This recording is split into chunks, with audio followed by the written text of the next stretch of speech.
Hello दोस्तों आज के क्लास में हम लोग बात करेंगे कक्षा 10 जीव विज्ञान की यानी लेसन 4 उत्सर्जन तंत्र की। तो दोस्तों यह उत्सर्जन तंत्र का सेकेंड क्लास होगा। इस क्लास में जो भी ऑब्जेक्टिव क्वेश्चन बच गया है उन सभी क्वेश्चन को फिर से हम लोग टॉपिक वाइज क्लियर करेंगे। तो दोस्तों यदि इस चैनल पर नए हैं तो इस चैनल को सब्सक्राइब करें और बेल आइकन बटन को दबा दें ताकि अगले वीडियो का नोटिफिकेशन आप तक जरूर पहुंचे। तो चलिए दोस्तों इस क्लास को हम लोग स्टार्ट करते हैं। पहला जो टॉपिक है उत्सर्जन तंत्र क्या है, यानी यहाँ से प्रश्न को लिया गया है। क्वेश्चन नंबर 1 है उत्सर्जन का अर्थ है। ऑप्शन ए भोजन का पाचन, ऑप्शन बी अपशिष्ट पदार्थ का निष्कासन, ऑप्शन सी भोजन का अवशोषण, ऑप्शन डी ऊतकों का निर्माण। तो दोस्तों उत्सर्जन का जो अर्थ होता है वह अपशिष्ट पदार्थ का निष्कासन होता है, यानी मानव शरीर में जो भी अनावश्यक पदार्थ है उन पदार्थों को जब बाहर निकाला जाता है उसे ही उत्सर्जन कहते हैं। Option B right answer. Question number 2 है मनुष्य के शरीर में उत्सर्जन की क्रिया कहाँ होती है। ऑप्शन ए त्वचा में, ऑप्शन बी गुर्दों में, ऑप्शन सी फेफड़ों में, ऑप्शन डी यकृत में। तो दोस्तों मनुष्य के शरीर में उत्सर्जन की क्रिया जो मुख्य रूप से होती है वह गुर्दों में होती है। Option B right answer. गुर्दा को हम लोग वृक्क भी कहते हैं। गुर्दा को क्या कहते हैं? वृक्क भी कहते हैं। अब वृक्क को ही किडनी कहा जाता है। क्वेश्चन नंबर 2 है क्वेश्चन नंबर 3 है उत्सर्जन की क्रिया का उद्देश्य है। ऑप्शन ए ऊर्जा बनाना, ऑप्शन बी अपशिष्ट पदार्थ हटाना, ऑप्शन सी रक्त शुद्ध करना, ऑप्शन डी उपरोक्त सभी। तो दोस्तों उत्सर्जन क्रिया का जो उद्देश्य है वह ऊर्जा बनाना, अपशिष्ट पदार्थ हटाना और शुद्ध रक्त करना, यानी उपयुक्त सभी तीनों उद्देश्य है, इसलिए option D right answer. Question number 4 है मनुष्य के शरीर से मुख्य रूप से कौन सा अपशिष्ट पदार्थ निकलता है। मनुष्य के शरीर से मुख्य रूप से कौन सा अपशिष्ट पदार्थ निकलता है। Option A carbon dioxide, option B ammonia, option C urea, option D oxygen. तो दोस्तों मनुष्य के शरीर से जो मुख्य रूप से अपशिष्ट पदार्थ निकलता है वह यूरिया है। क्या है? Urea. Option C right answer. Question number 5 है उत्सर्जन के दौरान किस पदार्थ का निष्कासन नहीं होता है। Option A urea, option B जल, option C oxygen, option D लवण। तो दोस्तों उत्सर्जन के दौरान जिस पदार्थ का निष्कासन नहीं होता है वह जो है ऑक्सीजन है। क्या है? ऑक्सीजन है। Option C right answer. अगला क्वेश्चन सेकेंड टॉपिक से है। टॉपिक का नाम है मानव उत्सर्जन तंत्र के अंग, यानी मानव उत्सर्जन तंत्र के अंग से प्रश्न को लिया गया है। तो क्वेश्चन नंबर 6 है मानव में उत्सर्जन तंत्र का मुख्य अंग है। मानव में उत्सर्जन तंत्र का मुख्य अंग है। ऑप्शन ए फेफड़े, ऑप्शन बी गुर्दे, ऑप्शन सी हृदय, ऑप्शन डी आंत। तो दोस्तों मानव में उत्सर्जन तंत्र का जो मुख्य अंग है वह गुर्दे है। Option B right answer. Question number 7 है मानव के कितने गुर्दे होते हैं, यानी मानव में कितने वृक्क होते हैं। वृक्क को ही गुर्दे कहा जाता है, गुर्दे को ही किडनी कहा जाता है। तो बताइए मानव में मुख्य रूप से कितने किडनी होते हैं। Option A 1, option B 2, option C 3, option D 4। तो दोस्तों मानव में जो कुल किडनी होते हैं वह 2 होते हैं। Option B right answer. Question number 8 है, गुर्दों का आकार कैसा होता है, यानी किडनी का आकार कैसा होता है। ऑप्शन ए गोल, ऑप्शन बी फलियों के समान, ऑप्शन सी आयताकार, ऑप्शन डी लंबा। ऑप्शन डी लंबा। तो दोस्तों किडनी या गुर्दों या वृक्क का जो आकार होता है वह फलियों के समान होता है। Option B right answer. Question number 9 है, गुर्दे कहाँ स्थित होते हैं। ऑप्शन ए पेट के आगे, ऑप्शन बी पेट के पीछे रीढ़ की हड्डी के दोनों ओर, ऑप्शन सी सिर में, ऑप्शन डी पैरों के पास। तो दोस्तों गुर्दे या किडनी जो स्थित होते हैं वह जो है पेट के पीछे है ना, पेट के पीछे रीढ़ की हड्डी के दोनों ओर स्थित होते हैं। Option B right answer. Question number 10 है, मानव उत्सर्जन तंत्र में मूत्राशय का कार्य है। ऑप्शन ए मूत्र का निर्माण, ऑप्शन बी मूत्र का संचयन, ऑप्शन सी रक्त का परिशोधन, ऑप्शन डी उत्सर्जन में सहायक। तो दोस्तों मानव उत्सर्जन तंत्र में जो मूत्राशय का जो कार्य है वह जो है मूत्र का संचयन करना है। Option B right answer. अगला क्वेश्चन अगले टॉपिक से लिया गया है, यानी टॉपिक नंबर 3 है, जिस टॉपिक का नाम है नेफ्रॉन की संरचना और कार्य। तो क्वेश्चन नंबर 11 में है, नेफ्रॉन क्या है। ऑप्शन ए गुर्दे की इकाई यानी वृक्क की इकाई या किडनी की इकाई, ऑप्शन बी हृदय की इकाई, ऑप्शन सी फेफड़े की इकाई, ऑप्शन डी मस्तिष्क की इकाई। तो दोस्तों नेफ्रॉन जो होता है वह गुर्दे की इकाई होता है, यानी वृक्क की जो संरचनात्मक इकाई होते हैं या क्रियात्मक इकाई होते हैं उससे ही हम लोग नेफ्रॉन कहते हैं। ऑप्शन ए राइट आंसर। क्वेश्चन नंबर 12 है, नेफ्रॉन का प्रमुख भाग है। नेफ्रॉन का प्रमुख भाग है, option A glomerulus, option B धमनी, ऑप्शन सी नस, ऑप्शन डी पेशी।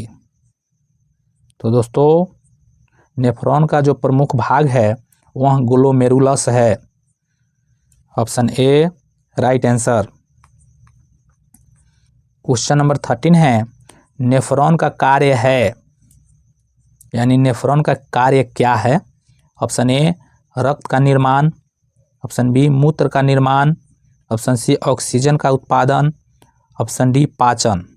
तो दोस्तों नेफ्रॉन का जो कार्य है वह मूत्र का निर्माण करना है। Option B right answer. Question number 14 है, ग्लोमेरुलस कहाँ पाया जाता है। ऑप्शन ए यकृत में, ऑप्शन बी नेफ्रॉन में, ऑप्शन सी हृदय में, ऑप्शन डी मस्तिष्क में। तो दोस्तों ग्लोमेरुलस जो पाया जाता है वह नेफ्रॉन में पाया जाता है। Option B right answer. Question number 15 है, बोमेन कैप्सूल का कार्य है। ऑप्शन ए रक्त का परिशोधन, ऑप्शन बी मूत्र का संचयन, ऑप्शन सी श्वसन में सहायक, ऑप्शन डी पाचन। तो दोस्तों बोमेन कैप्सूल का जो कार्य है वह रक्त का परिशोधन करना। Option A right answer. अगला क्वेश्चन है टॉपिक नंबर 4 से, जिस टॉपिक का नाम है मनुष्य में मूत्र निर्माण की प्रक्रिया। तो चलिए यहाँ से क्वेश्चन को स्टार्ट करते हैं। क्वेश्चन नंबर 16 है, मूत्र निर्माण की पहली क्रिया है। ऑप्शन ए पुनः अवशोषण, ऑप्शन बी निस्यंदन, ऑप्शन सी उत्सर्जन और ऑप्शन डी संश्लेषण। तो दोस्तों मूत्र निर्माण की जो पहली प्रक्रिया है या क्रिया है उससे हम लोग निस्यंदन कहते हैं, यानी फिल्ट्रेशन कहते हैं। Option B right answer. Question number 17 है, रक्त का परिशोधन किस भाग में होता है? ऑप्शन ए मूत्राशय, option B nephron, option C मूत्रवाहिनी, ऑप्शन डी यकृत। तो दोस्तों रक्त का जो परिशोधन होता है वह जो है नेफ्रॉन में होता है। Option B right answer. Question number 18 है, मूत्र में प्रमुख रूप से कौन सा पदार्थ पाया जाता है? Option A urea, option B glucose, option C ammonia, option D oxygen. तो दोस्तों मूत्र में जो मुख्य रूप से पदार्थ पाया जाता है वह यूरिया है। ऑप्शन ए राइट आंसर। क्वेश्चन नंबर 19 है, मनुष्य में मूत्र का निष्कासन किस नली से होता है? तो दोस्तों मनुष्य में जो मूत्र का निष्कासन है वह किस नली द्वारा होता है? ऑप्शन ए मूत्रवाहिनी, ऑप्शन बी मूत्रमार्ग, ऑप्शन सी धमनी, ऑप्शन डी केशिका। तो दोस्तों मनुष्य में मूत्र का जो निष्कासन होता है वह जो है मूत्र मार्ग के द्वारा होता है। Option B right answer. Question number 20 है, मूत्र का निर्माण किसके नियंत्रण में होता है? ऑप्शन ए मस्तिष्क, ऑप्शन बी तंत्रिका तंत्र, option C hormone, option D दोनों बी व सी। तो दोस्तों मूत्र निर्माण जो नियंत्रण होता है वह जो है तंत्रिका तंत्र और हार्मोन दोनों के द्वारा होता है, यानी तंत्रिका तंत्र और hormone. Option D right answer. Question number अगला जो क्वेश्चन लिया गया है वह टॉपिक नंबर 5 से है। तो दोस्तों इसमें हम लोग हर क्वेश्चन को टॉपिक वाइज बनाया है ताकि क्वेश्चन और अच्छा से समझ में आए, और आप लोग से यही उम्मीद है कि क्वेश्चन पर कमेंट करते रहिए और आंसर बताते रहिए ताकि हम जान पाएंगे कौन कौन से बच्चे प्रश्न का उत्तर सही सही दे रहे हैं। तो दोस्तों टॉपिक नंबर 5 है पादपों में उत्सर्जन, यानी यहाँ से क्वेश्चन को लिया गया है। क्वेश्चन नंबर 21 है, पादपों में उत्सर्जन किसके द्वारा होता है? ऑप्शन ए पत्तियों द्वारा, ऑप्शन बी जड़ों द्वारा, ऑप्शन सी स्टोमेटा द्वारा, ऑप्शन डी सभी द्वारा। तो दोस्तों पादपों में उत्सर्जन जो क्रिया होता है वह है सभी द्वारा होता है, यानी पत्तियों द्वारा होता है, जड़ों द्वारा भी होता है और स्टोमेटा द्वारा भी होता है। Option number D right answer. Question number 22 है, पौधों में गैसीय अपशिष्ट किस प्रकार निकलता है? ऑप्शन ए प्रकाश संश्लेषण द्वारा, ऑप्शन बी स्टोमेटा द्वारा, ऑप्शन सी पत्तियों के गिरने से, ऑप्शन डी जड़ों से। तो दोस्तों पौधों में गैसीय जो अपशिष्ट पदार्थ है वह जो है स्टोमेटा द्वारा बाहर निकलता है। किसके द्वारा? स्टोमेटा द्वारा। Option B right answer. Question number 23 है, पौधे अपने अतिरिक्त जल को कैसे निकालते हैं? ऑप्शन ए पसीने के रूप में, ऑप्शन बी वाष्पोत्सर्जन द्वारा, ऑप्शन सी नलिकाओं द्वारा, ऑप्शन डी पत्तियों द्वारा। दोस्तों पौधे अपने अतिरिक्त जल को जो है ना, पौधे अपने अतिरिक्त जल को वाष्पोत्सर्जन द्वारा बाहर निकालते हैं। Option B right answer. Question number 24 है, पौधों में अतिरिक्त लवण किसके माध्यम से निकलते हैं? पौधों में अतिरिक्त लवण किसके माध्यम से निकलते हैं? ऑप्शन ए रंध्रों से, ऑप्शन बी पत्तियों से, ऑप्शन सी छाल से, ऑप्शन डी जड़ों से। तो दोस्तों पौधों में जो अतिरिक्त लवण होता है वह जो है रंध्रों से निकलता है। ऑप्शन ए राइट आंसर। क्वेश्चन नंबर 25 है, पौधों में उत्सर्जन का उदाहरण है। पौधों में उत्सर्जन का उदाहरण है। ऑप्शन ए राल का निष्कासन, ऑप्शन बी ग्लूकोज निर्माण, ऑप्शन सी पर्णहरित निर्माण, ऑप्शन डी प्रकाश संश्लेषण। तो दोस्तों पौधों में जो उत्सर्जन का उदाहरण है वह राल का निष्कासन है। ऑप्शन ए राइट आंसर। अगला क्वेश्चन है, अगले टॉपिक से लिया गया है, यानी टॉपिक नंबर 6 है, जिस टॉपिक का नाम है अन्य उत्सर्जन अंग एवं रोग। तो क्वेश्चन नंबर 26 है, त्वचा उत्सर्जन में किस रूप में सहायक होती है। त्वचा उत्सर्जन में किस रूप में सहायक होती है। ऑप्शन ए पसीना निकालकर, ऑप्शन बी मूत्र बनाकर, ऑप्शन सी रक्त बनाकर, ऑप्शन डी श्वसन द्वारा। तो दोस्तों त्वचा उत्सर्जन में जो सहायक होती है वह जो है पसीना निकालकर, यानी स्किन के द्वारा कौन से उत्सर्जन पदार्थ निकलता है, उत्सर्जी पदार्थ, तो वह है पसीना। Option A right answer. Question number 27 है, मनुष्य में पसीने में क्या पाया जाता है। ऑप्शन ए यूरिया व लवण, option B glucose, option C ammonia, option D केवल जल।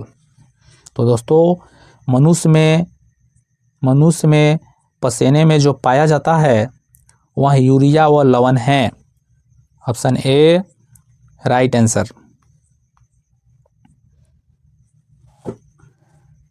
क्वेश्चन नंबर 28 है, यदि गुर्दे कार्य करना बंद कर दे तो क्या होता है। यानी मनुष्य के जो किडनी है या वृक्क है वह अपना कार्य करना बंद कर दे तो इससे क्या प्रभाव पड़ेगा।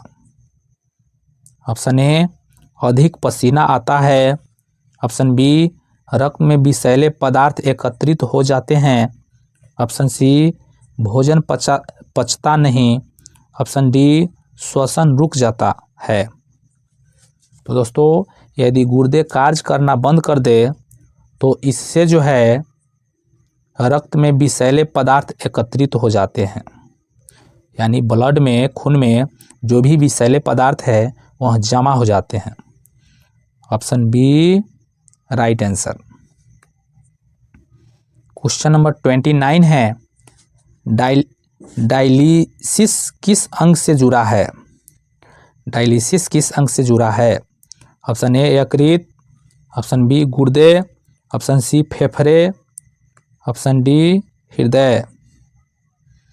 तो दोस्तों डायलिसिस जो है गुर्दे से जुड़ा है, यानी किडनी से जुड़ा है, वृक्क से जुड़ा है। Option B right answer. तो दोस्तों आज की क्लास का यह अंतिम प्रश्न है। चलिए इस प्रश्न को पढ़ते हैं। डायलिसिस का उपयोग कब किया जाता है। ऑप्शन ए जब गुर्दे खराब हो जाए, ऑप्शन बी जब फेफड़े कार्य न करे, ऑप्शन सी जब हृदय कमज़ोर हो, ऑप्शन डी जब त्वचा में रोग हो। तो दोस्तों डायलिसिस का जो उपयोग होता है जब गुर्दे खराब हो जाए, यानी जब किडनी खराब हो जाता है, वृक्क खराब हो जाता है, उस दौरान हम लोग डायलिसिस का उपयोग करते हैं।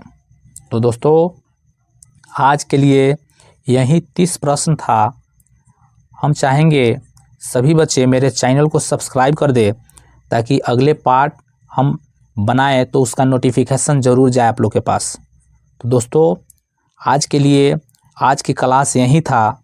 अब मिलेंगे अगले वीडियो में। Thank you. जय हिंद।